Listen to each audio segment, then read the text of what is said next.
Namaskar Mitro, welcome to SGKG Studies YouTube channel classes, and on this channel we are discussing about Delegation of Financial Powers Rules 1978, and in this class we are going to discuss about Rule 22, that is related to trading operations, Rule 23 that is related to payment of commutation money, Rule 24 that is related to power to sell or dismantle, Rule 25 that is related to communication of sanction to audit, and Rule 26 that is whether this delegation of financial power rules is applicable to everywhere or somewhere it is not applicable, that we will see here.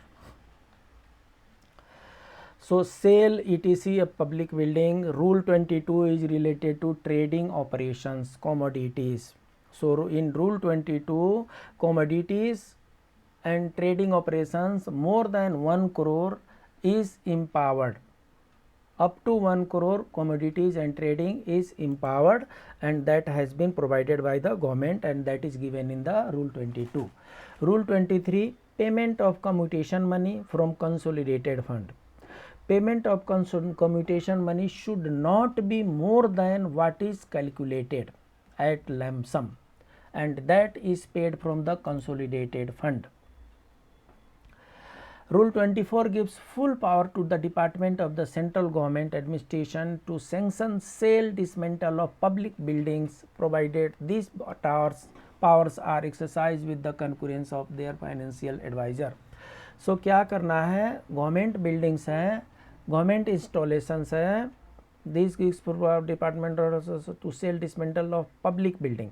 सो जितने भी public building हैं उनको अगर cell करना है या dismantle करना है, इसके बारे में कंकरेंस लेना है, फाइनेंशियल एडवाइज़र का कंकरेंस लेना है, उसके बाद ही किसी नतीजे पर पहुंचना है. अगर सेल करना है तो, और अगर डिसमेंटल करना है तो हमें देखना है कि ये रिपेयरेबल है कि नहीं, बियॉन्ड इकोनॉमिकल रिपेयर तो नहीं हो गया है, ये साउंड टू लीव है, टेक्निकली साउंड टू लीव है कि नहीं. अगर टेक्निकली साउंड टू लीव है तो उसको किसी और पर्पज़ के लिए यूज़ किया जा सकता है, लेकिन अगर वो टेक्निकली साउंड टू लीव नहीं है, बियॉन्ड इकोनॉमिकल रिपेयर हो गया है, ऑब्सोलीट हो गया है, तो ऐसे में उसको डिसमेंटल किया जा सकता है, subject to concurrence of their financial adviser.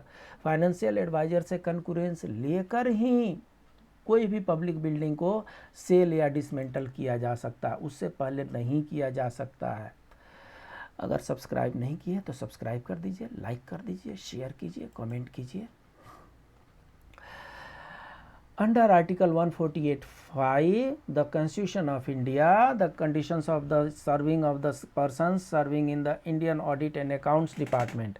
ये ध्यान दीजिए, IAAD का फुल फॉर्म है ये, Indian Audit and Accounts Department, and administrative power of the Controller and Auditor General shall be such as may be prescribed by rules made by the President.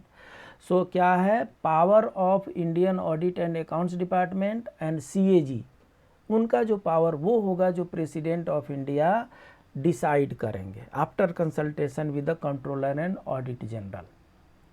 इनके power को president of India decide करेंगे, ऐसा article 148(5) में mention किया हुआ है. The financial and administrative power of the CAG under the provision of the Delegation of Financial Power Rules 1978 and the GFR 2005 को नहीं पढ़िए, इसको 2017 पढ़िए. and the powers delegated to the subordinate authorities in the Indian Audit and Accounts Department, Indian Audit and Accounts Department are compiled in Controller and Audit General's Manual of the. so क्या है, ये जो कुछ भी इनके power decide किया गया है, उस पावर को एक बुक का नाम है controller and audit generals manual of standing order. इनके सारे पावर को इसी में कंपाइल किया गया है, एडमिनिस्ट्रेटिव वॉल्यूम नंबर 2 को. तो जब भी हमें इनके पावर को रेफ़र करने की ज़रूरत पड़ेगी तो हम इस बुक को रेफ़र करेंगे और हमें इनके पावर को पता कर चल सकते हैं.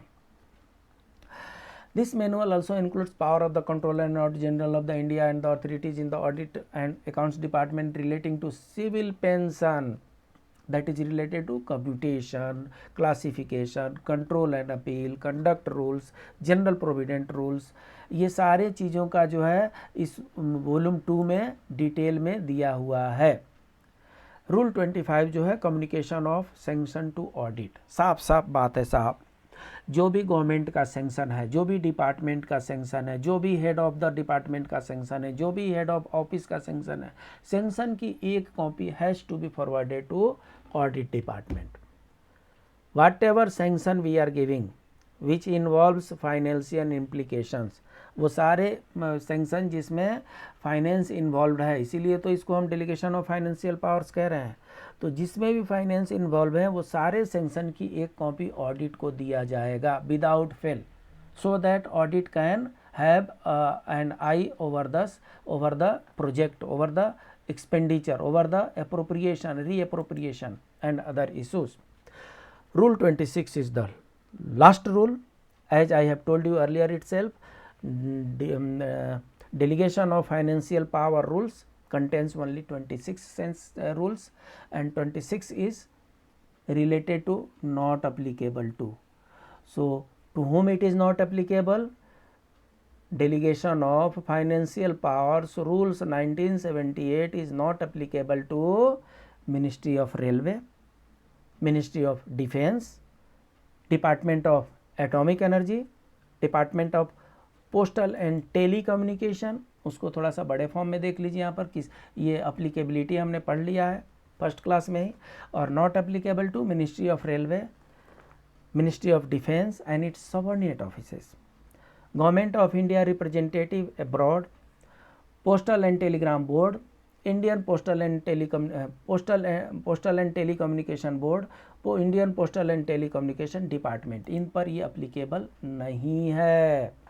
तो इस तरीके से इस सेशन में हमने delegation of financial powers rules को के 26 रूल हमने कंप्लीट कर दिए। इसके बाद एक और सेशन बचेगा जिसमें अपडेटेड वर्जन जो हम लेकर के आएंगे कि अपडेटेड कितना पावर है, हमारे अपडेशन के बाद से हमारे पास कितने पावर बचते हैं उसके बारे में हम चर्चा करेंगे।